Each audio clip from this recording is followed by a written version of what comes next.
Hey, what's going on, friends? My podcast every day is broken up into 2 parts on the free platform. The first part, Act 1, is right now. When it's all done, go right on over to Act 2 to get the second half of the podcast. Thank you so much for checking out my show. Yeah, I forgot this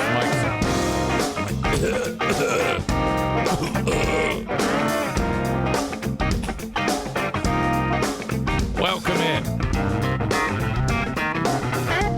To the Eric Zane Show podcast, a daily show where I discuss news, nonsense, and my personal adventures from right here in the Impact Power Sports Studio. You can shop there for a golf cart, maybe a Yamaha golf cart. They even do these customized golf carts. You can have these things built to reflect your personality. You can, have a golf cart with your favorite team's logos all over it. They do it all at Impact Power Sports. Online at impactpowersportsmi.com. They're in Rockford, Michigan. So glad that they are part of this silly podcast. All right. Last night it was basketball night at Van Andel Arena. And this is the final week of the NBA G League season. And unfortunately, our beloved Grand Rapids Gold got knocked out of the playoffs last night. You can still go to games. They've got a game on Thursday and a game on Saturday that I'll be at. You can still get tickets for that.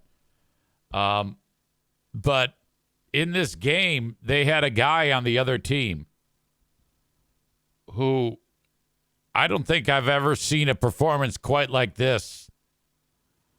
And he started hitting 3-pointers. And this guy, it doesn't even matter what his name is. We don't care. In the previous game, same team, he scored 2 points. He stunk. He couldn't hit the side of a barn. This guy hit 12 3-pointers last night. 12! He ended up with 44 fucking points. Guy was totally on fire. And we're like, what the hell? So then there's still 7 or 8 minutes to go. And I look up the NBA G League record. And the record is 13. And he's got 12. By the way, in the actual NBA, the all-time record for that is 14 3-pointers. So this guy's got a chance to eclipse both of those marks. And there's a pause in the action. And my guy next to me, he is, I don't know what he does at the scorer's table. He gets up, and there's a timeout on the court. We're getting our ass kicked by 40 points. And my guy goes over to their coach. He actually walks over, and he says, hey, because they're taking the guy out. They're yanking him. Okay, you've done enough. It's time for you to rest. It's no, you can't take him out now, you assholes. So my statistician guy, he goes over there, and he says to the coach, he goes, your guy's got 12 3-pointers, and the league record is 13. And he just tells him that, and the guy goes, thank you. But he never put him back in. It was an unbelievable performance. People were like, holy shit. It wasn't quite Steph Curry. Well, it was pretty close, which, by the way, that video that we saw earlier yesterday of Steph Curry chucking up the court-length 3-pointer, and it bends in. I guess he missed it. It looked like he got it in, though, didn't it? I mean, when we watched it, but I don't think he did. Check it out. This is that moment from a different angle. See, here it looks like it went in, but it didn't. He missed it. Came up short. Everybody there was convinced so that he got it, so it doesn't matter. All right.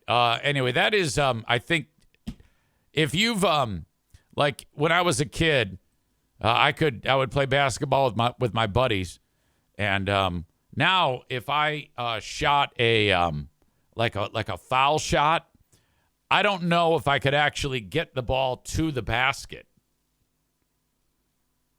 It's that ugly. It's that bad. I so don't have the strength.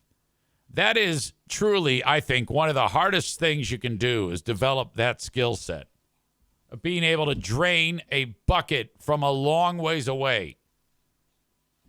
Nick is here. Always good to see Nick. Nick in beautiful, the great state of Texas. Hope you're doing well.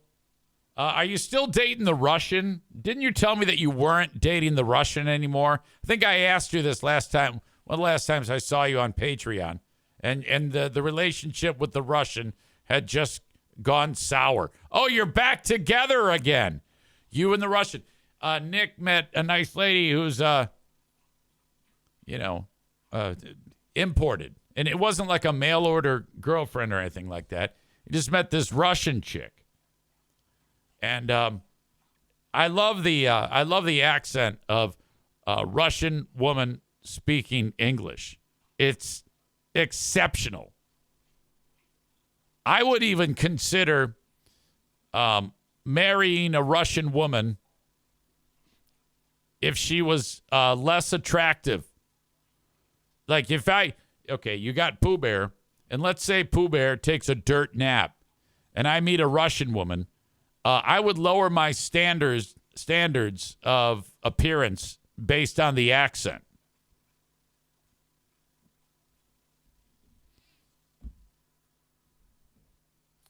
Yeah, I'm glad you're back together again.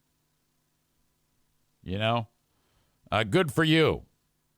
You met on Tinder. Boy, I'm curious about that. So you meet her on Tinder. And then the first time that you realize that she's a Russian, or does she put in her profile, I speak with a Russian accent. I'm hot. Good grief. Outstanding. I've got some news about programming this week for the Eric Zane Show podcast. We aren't able to do the Big Fraud Who Are These Free Beers and Ben and Eric Patreon podcast this week because of scheduling conflicts. I am busy every day this week. And then we kind of got into the possibility of doing the show on Friday. But I know for a fact that Friday's going to come around and Pooh Bear is going to want to go do something fun. So I kind of like shut it all down then. So we're not gonna let the weekend creep into it. Darla, no. So we're gonna kick it to next week. And the schedule gets lighter starting next week because I'm dropping a sport. Basketball is leaving us because the season is winding down. The multi-talented Megan is here. Hello to you. Stevie says, I dated a Russian guy when I was in college. I would ask his dad to say things like must kill moose and squirrel all the time. Hilarious. Nick says the significant other's name is Ekaterina, Ekaterina. Ekaterina. That sounds like a disease. Bob says the only accent that might be better is Irish. There are some people that when they speak with the English, when they speak English with an accent, that I want to barf. Typically, I don't like it when people from Pakistan or India or an Asian country speaks English. I want to punch him in the face. I can't stand it because I always have to. I'm like, I'm not catching this. This is going right. This is making my brain turn into lava, and I can't stand it. It's nothing against those groups of people. It's just too fucked up for me. It goes back to when I used to go to Catholic church. This Pakistani import priest, Father Ayub, was horrible. Pooh Bear said, I don't even want to go back. I don't even want to go back there. And she came up with the nickname, instead of Father Ayub, she was calling him Father I Can't Understand Yub. And it was so bad. So bad.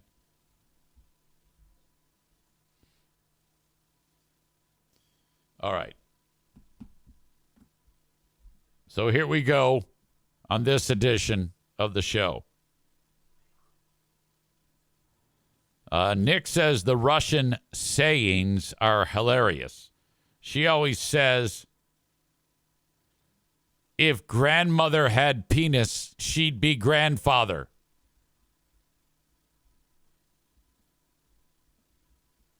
You know, that kind of sounds like my relatives who came to the U.S., in the 70s. My aunt, my beloved aunt. That is my dad's sister, Aunt Garcia.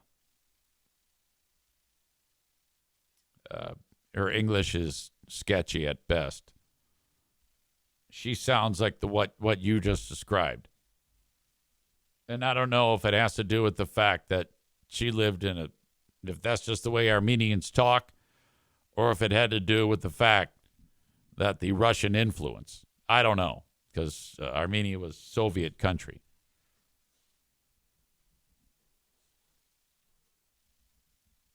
Never forget visiting San Francisco and that moment when Diana actually was the first responder to a drowning victim, and her and the other guy on the beach brought this lady back to life somehow after, CPR and all that shit. Molly says, EZ, were you from USA but are Armenian? Yes. So anyway, Pooh Bear and this guy, drowning victim, it's a lady, old lady. They pull her out of the surf and they go to work. And then I call 911. Long story short, Beach Patrol shows up. Like 10 minutes later, this woman would have been dead. They actually, Pooh Bear and this guy got a pulse on her. They didn't even have to use the defibrillator on her. And she survived. It was on the news. And I never forget, I visit with, then my aunt lives right there. The same day, telling that story to my family members. The woman was wading in the water. She was kind of like just standing in the water with the waves coming in on her, just wading in there. Told that story to my aunt, and, it's to several people. Yeah, and she was just wading in the water, like WADING. And my aunt goes, who's she wait for? Who's she wait for? Who would come? Who would see her? Who's she wait for? No, Mom, my cousin. Just explain it to her.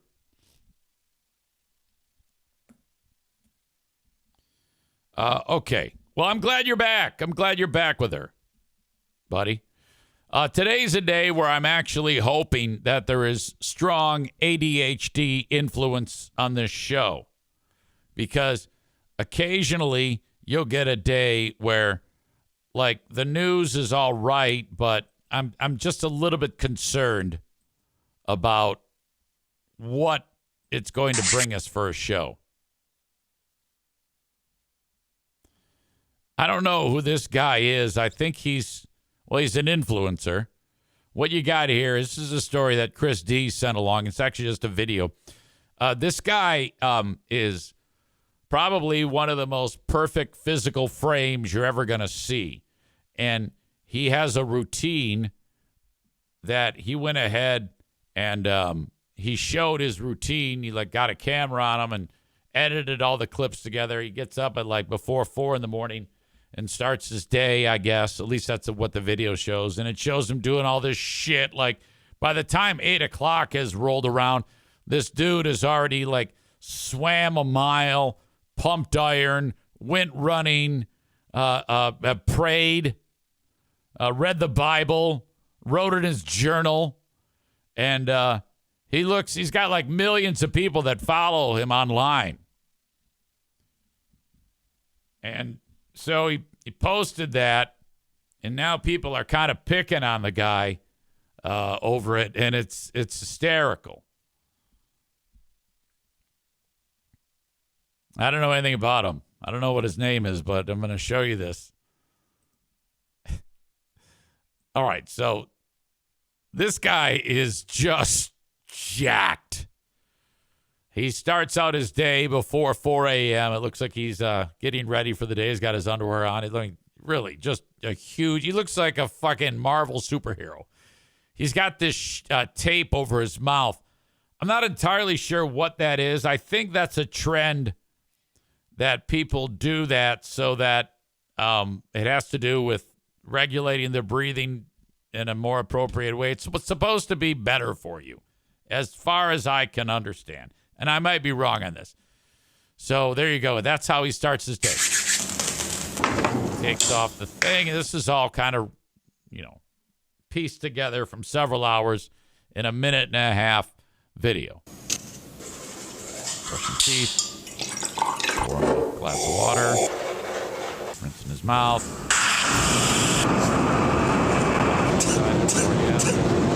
Push-up.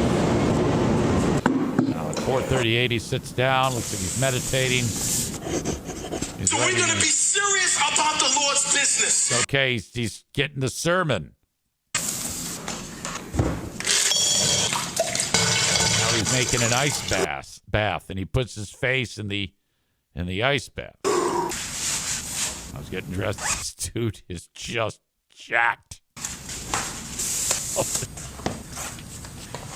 Okay, now he's got his gear on, getting ready to go out. Okay, walking out of the apartment. Nice. Back. Now he's done with the workout. Now he's getting ready to jump in the pool. Going into the hot tub. Okay, done with that. It's only 8:25. Now he's showering off. Okay. Now he's eating a banana, rubbing the banana peel on his face. I'm guessing that these are all things that are good for your skin and your body. I mean, if you're watching this and you want to look like that, I'm going to start by watching this video. I'm going to rub the banana peel on my face. I'm going to get up real early. I'm going to do some Bible stuff. I'm going to write in my journal. I'm going to stick my face in ice cold water. Okay, now he's dressed up now. And he's sticking his face back in the ice cold water. I guess that's a common thing he does several times. So looking at it, bro. And now he's doing a podcast. We got to go ahead and get in at least 10,000. Okay, I don't know what he's talking about. Looks like my man is getting a fresh plate of breakfast made up by either assistant or lovely better half. Who knows? Thank you. Okay. All right, that's it. That is it. Thoughts on this? Maureen says, guess who else talked about this video earlier today? Freebird and Hot Wings. I heard it on my drive into work. I can't wait to hear it. I'm curious to hear how they approach this.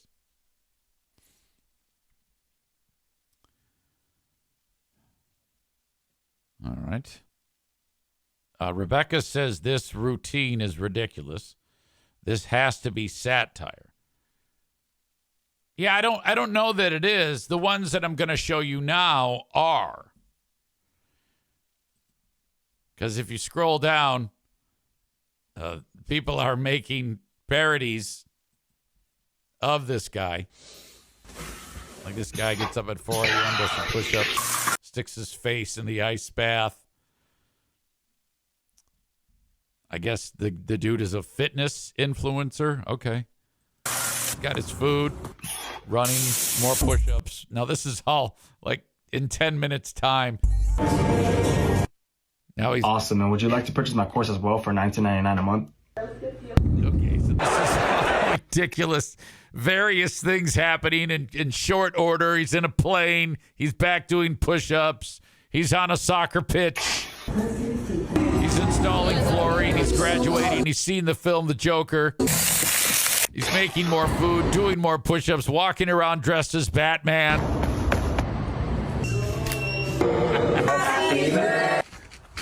So, all right, I could watch this thing. I might as well see it. Sledding, doing more push-ups, all by 7 in the morning. Very random. I just let you know. Pulled over. Back square, ice skating. The time is actually going backwards. All right, this is you got to see it. I'll link it up. I don't necessarily like talking about things at length that you have to be watching to see. So there you go. There's not much more to it other than people are having fun with it. I think that if you're influencer guy, whoever that dude is, anybody having fun with what you're doing is still good for business. That's all good. If they're doing their own satires of what you do, that's awesome. There was another link that Chris sent along about this exact thing, and there was it was a video of this guy saying, "Stop stealing my bit," but people were suggesting that he was like whining, but that's not the case. This is one of those posts that they had to add some context to it. There was no moment during this post after the video where this guy was complaining and that people were making fun of him. That video was posted on his Instagram account way back in February. It has nothing to do with the latest online chatter or rather mocking of his content style. Aston Hall is his name. I had never heard of him. Now I'm talking about him. Again, I've made this point a million times. If you do something on social media and no one knows about it and then suddenly people are talking about it, you have gamed the system. You have done your job. If you look as outstanding as that guy does, it is you absolutely have to make these videos. Now, to me, at the state that I'm in right now, that seems ridiculous to me. But there was also a point in time when I would do all these crazy exercise things. I mean, it was all my life. And that is so far removed from my brain right now that I can't even imagine how life was back then. But it was no big deal for me on a Friday to swim, bike, run, and then on a Saturday get up and swim for 2 straight hours in a pool, back and forth, laps, or I'd have a lake that I'd go to and just swim in open water for 2 hours, like miles. And then I would jump on the bike and pedal 110, and then I'd run 15 after that, all before like noon. And that was my life. And now I'm like, fuck, now I just want to cook some fucking hot dogs over the fire and then wash it down with s'mores.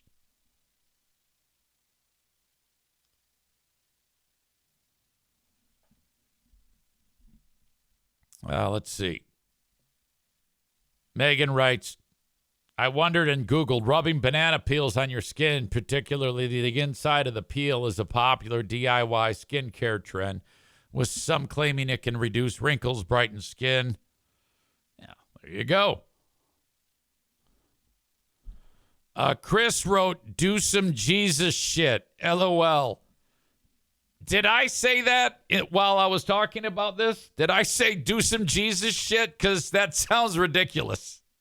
It wouldn't surprise me at all if I said that and now do not recall saying it. And how ridiculous is it to, when it comes to reading the Bible, refer to it as do some Jesus shit? You're right. That's ridiculous. Chris said that I said it when I was talking to Jim. Nick has a question about being the best at fitness. Did our pal Hot Wings do P90X when the rest of you guys did? No.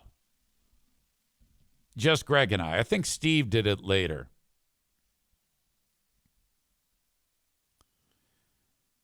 Dave says, I can see EZ making a video like this in the Mr. 10 days. Jeremy says, I should make my version of this video. 3 a.m. wake up. 4 a.m. get to work. 10 a.m. turn on EZ show. 4 p.m. still at work. 5:30 p.m. go to hotel. 5:32 p.m. try to find some food. 6:15 p.m. eat food. It's just not as exciting. Well, I don't think that guy's was exciting. It's just remarkable what that guy has to do to stay where he is. And if that's what makes him happy, that's what makes him happy. I, for one, think that people who get up that early, that there's something wrong with them. People that get up that early, and they just annoy me. Now, I did have to get up, well, not quite that early. I wouldn't even get up that early. But even that is a fucking drag. In my opinion, anything prior to 9 a.m., I'm probably going to be wanting a nap. I won't necessarily take it, but I'm definitely going to be wanting a nap. I will say this. If I got up an hour earlier, which I'm not going to, but if I did, it would make my life so much easier. And I would get so much more done if I didn't have to work out in the afternoon, like do my P90X shit or whatever the fuck I'm doing. If I did that, got up earlier and did that, but that seems sickening to me. You know? Nick says EZ's 4 a.m. video is him ripping the covers off after some sort of messy incident. Today was particularly silly because the radio show on Q100 starts at 6. With top-of-the-hour news.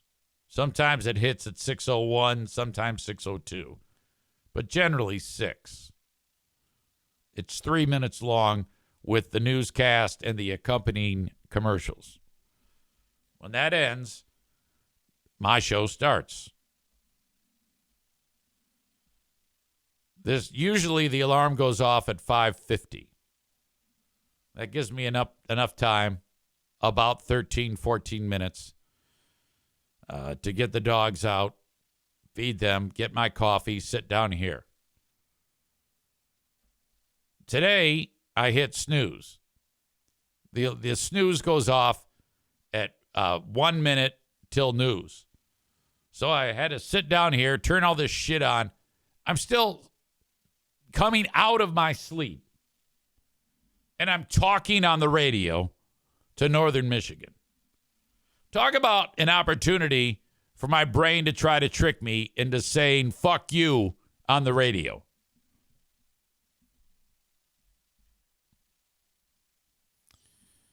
Tyler says, I used to wake up at 4 a.m. to work out. That shit sucks. Now I work out in the afternoon. Yeah, I'm not doing it. There's no way.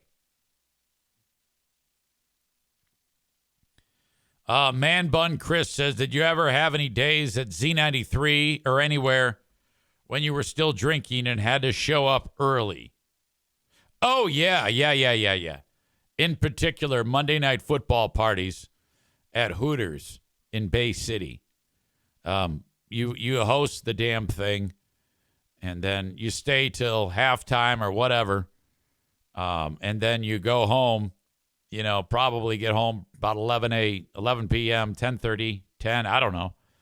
But, yeah, I'd drink my ass off, drive from Bay City back to Midland, shit-faced, and then go to bed and get up and be at work. Not fun. Not fun at all. All right, this show, the open and live stream on Facebook and YouTube. I'm going to kick you out right now. You got to head over to Twitch if you want the rest of it. Twitch.tv/Eric Zane Live. You can also check out the audio podcast wherever you download shows. If you're having a hard time getting my show that you had been getting on Apple Podcasts, please deactivate the app, uninstall it, reinstall it, and it will work. That was a big point of contention in the EZ Tech Corner. About a week or two ago, I had to solve that for some of these young do-nothing brainiacs who decided that I have to troubleshoot their tech problems. Annoying as hell. I still love you, though. There you go. So join me on Twitch, twitch.tv/Eric Zane Live. I have a Patreon. My Patreon has new material up to it, added to it every single day. Patreon.com/Eric Zane. Patreon.com/Eric Zane. Send me an email if you want to say hello the old-fashioned way on the Shoreliners Striping inbox. Eric@ericzaneshow.com. Send it along. I love getting the correspondence. If you ever have a story that you see on your feed or your notifications that's interesting, you think I should talk about it, by all means, send it along, Eric@ericzaneshow.com on the Shoreliners Striping inbox. All right. Before we continue, I do want to salute a couple of my sponsors. Adam Kasari, the realtor of choice on the Eric Zane Show podcast. You can find him at 616-914-4061, 616-914-4061. If you are looking to buy or sell a home in Grand Rapids, West Michigan area, reach out to Adam. He'll help you every step of the way, 616-914-4061. Or find Adam on Facebook. Just search out Adam Kasari. That's C-A-S-A-R-I. Adam, A-D-A-M, Kasari, C-A-S-A-R-I. 616-914-4061. Hey, the Grand Rapids Gold have 2 more games left. You got Thursday, you got Saturday. I will be there for both those games. It's a good time. You'll love the Grand Rapids Gold games. You can get tickets at NBAGrandRapids.com. That's NBAGrandRapids.com for tickets. All right. Stay right there. Your old pal EZ needs to use the boys' room. I will be back. Thank you so much for being here. And we'll come. All right, I'm back.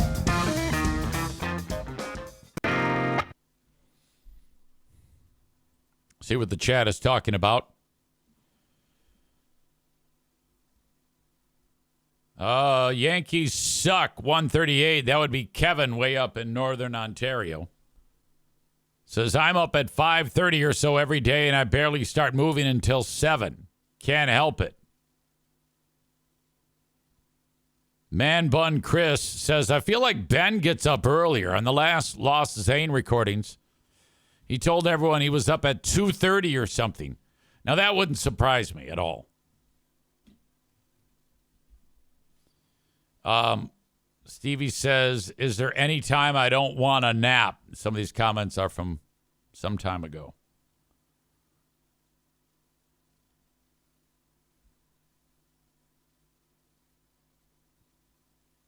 Patrick says, I think it's bullshit that they don't let John Cena talk when Randy Rhoads has the mic. Randy Rhoads? Not Randy Rhoads. That guy's dead. When you say Rhodes, do you mean like Dusty Rhodes Isn't he dead too? And where is this coming from? Why are you talking stupid wrestling on here? I have a love-hate relationship with wrestling. I love that it's like part of the culture. But no matter what I do, I can't really. I like more paying attention to people like you than actually the wrestling itself. I think the wrestling fan is as or more interesting than wrestling itself.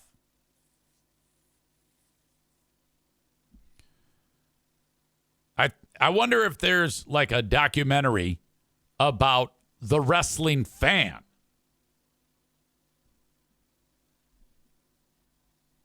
Like anything, you'll get normal people and you'll get some wackadoodles who are just too much. I don't really, I have a little bit of, I always raise an eyebrow to people who are into things just too much. Like people would raise an eyebrow to me back when I was into triathlon. And I don't blame them. I would too. Donut Dan says they could call the documentary kayfabe, which that is, I think that is a piece of terminology, a term that is used to describe the whole theater of it, I guess. Or whether or not it's real or not, I don't know. Yoda World says a lot of wrestling fans seem to have gone on to some form of being an entertainer. You mean a lot of wrestlers or wrestling fans? I don't know. Trump is pissed off. He has to be. There was some reporter from the magazine or the paper, the publication, The Atlantic, who his phone buzzed, and it's a group text, and he sees it, and he's like, "Oh, this is some stupid hoax or something like that," and he looked at it and he goes, "This appears to be like people trying to make it seem like the White House is getting ready to attack they're known as the Houthis, which is like a tribe of people in Yemen who are hell-bent on destroying the U.S. And there was a group text, and it looked, from what he could see on it, J.D. Vance was on it, and some other bigwigs. I forget their names. Pete Hedwig or whatever the fuck he is. And several people talking about how the U.S., that's Pete Hegseth, the Secretary of Defense, also Secretary of State Marco Rubio, National Security Advisor Michael Waltz, and other prominent officials in the Trump administration are on this text. So it seems. It looks like just a hoax. And he's like, why am I, a reporter for The Atlantic, getting this? These are war plans about what they're planning to do, and the discussion is like, well, are we going to do it? Yeah, are we going to pull the trigger on it? All right, let's do it. Let's bomb them. And like 15 minutes later, in Yemen, there was an assault strike by U.S. forces, like blowing shit up with all these Houthis, their body parts flying everywhere. They're all fucked up, which is cool. You know, I don't give a shit that a terror organization is blown up, but it's just weird that this reporter, he was included on the text chain. So a national security war plan. Hey, we are going to should we execute a strike? I don't know. I vote yes. I vote no. All right. See you at the bar. Okay. Bye. This guy got that. This reporter, and so he then he started to think it was real. And then he did a little bit more digging, and it, in fact, was real. Every bit of that was real. And he's like, why the fuck am I seeing this? Am I part of this? So he removed himself from the group chat. Isn't that, I mean, everybody has a group chat with family or friends, right? They've got a group chat about who they're going to bomb. Now, it was supposed to be through a texting app known as Signal. But somehow or another, it got fucked up. Adam says this regime is such a joke.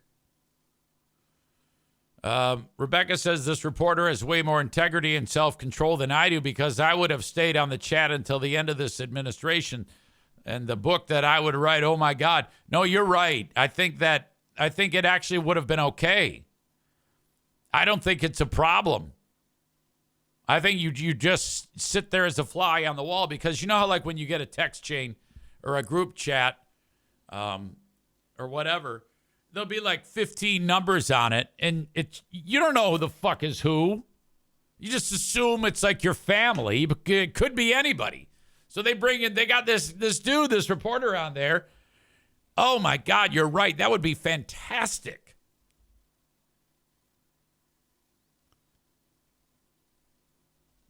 I'm surprised that he did pull himself out of it, and then he decided that he would write about it, but he didn't reveal anything too much about that would affect national security. They did a story about this on NBC, and it isn't just a reporter; it's the editor-in-chief of the Atlantic publication. Wow. Jets took off from the aircraft carrier Harry S. Truman in the Red Sea for strikes against the Iran-backed Houthis in Yemen, a security breach with potentially catastrophic consequences for the U.S. military. Details of the U.S. war plans shared in real time with the Atlantic's editor-in-chief Jeffrey Goldberg by accident on the unclassified commercial messaging app Signal. So I guess if that's unclassified, then that is not secure. But secure or not, this guy's number was included in the group chat. How could someone do that? That's what I want to know, because you have to input those into the group chat. You have to select who's going to be receiving the message. And why does it show up? Is there if you're looking at the list of people that are talking top secret information, would you have Hegsworth, J.D. Vance, Marco Rubio, and Guy from Publication in the same? How could you possibly do that? How is it even that this mistake could even be made? Walk me through it. Help people understand what you did. I assumed that I was being spoofed or hoaxed or this is the guy being included in some kind of disinformation campaign, because it was simply too improbable to me that they would have such poor operational security as to inadvertently invite the editor of The Atlantic into a national security discussion about the timing of a bombing campaign. That just sounds okay. No, he's not saying anything funny, but you have to laugh at how fucking ridiculous that is. But it was deadly serious. Goldberg says he was added by a user, National Security Advisor Mike Walls, to a group chat, including the Vice President, the Secretary of State, the Defense Secretary, the CIA Director, and the Director of National Intelligence, sharing precise information about weapons packages, targets, and timing. Shocking Senate Intelligence Vice Chair Mark Warner. Holy crap. I mean, when this level of detail is being shared on a non-classified network, and this isn't the first time we've seen this sloppiness from this administration. Early on, there were a couple hundred CIA agents whose identities were exposed. Goldberg says at one point the vice president called the timing of the attack on the Houthis, who've been striking international ships in the Red Sea for 2 years, a mistake, because it conflicts with the president's message to end the war in Ukraine. That was actually very substantive. Oh, I didn't realize. So he's basically telling tales out of school. So Vance did not want the attack to happen, because I remember I was reading some of the text chain, and he said, "Yeah, I don't think we should do it," but they ended up going ahead and doing it. And I'm wondering if Vance's comments about, "Hey, yeah, this flies in the face of what the president is trying to do, and that is achieve peace." I wonder if Trump is aware that he's telling that. All right, that is Act 1 of the podcast. Act 2 is available right after this one. Go check it out. What are you doing? Don't miss a second of it. Thank you so much.